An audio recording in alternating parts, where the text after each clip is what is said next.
আলু বেগুনের এই টেস্টি রেসিপিটি থাকলে গরম ভাত অথবা রুটিতে আর কিচ্ছু লাগবে না। রেসিপিটি তৈরি করার জন্য প্রথমে কড়াইয়ে সরষের তেল দিয়ে দিলাম। এবারে দুটি ডিম হালকা ফ্রাই করে তুলে নিলাম। কড়াইয়ে আবারও সরষের তেল দিয়ে দিচ্ছি পরিমাণ মতো। এবারে দুটি শুকনো লঙ্কা এবং 5 ফোড়ন দিয়ে দিলাম পেঁয়াজ কুচি। এবারে পেঁয়াজটি হালকা ভেজে নিচ্ছি। আদা রসুন বাটা দিয়ে দিলাম।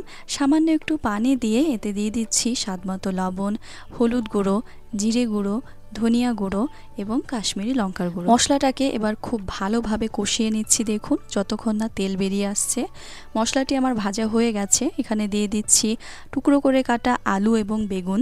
মশলার সাথে আলু বেগুনগুলি ভালোভাবে মিক্স করে নিচ্ছি। এবারে দিয়ে দিচ্ছি একটি ছোট টমেটো কুচি, পরিমাণ মতো পানি দিয়ে দিচ্ছি।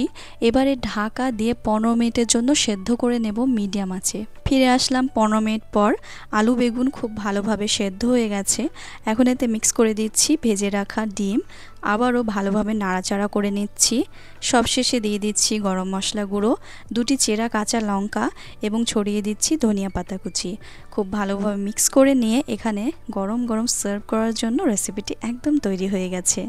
এইরকমই আরও সুন্দর সুন্দর রেসিপি দেখার জন্য আমার চ্যানেলটি সাবস্ক্রাইব করে আমার পাশে থাকুন এবং ভিডিওটি ভালো লেগে থাকলে একটি লাইক করে দেবেন। টাটা।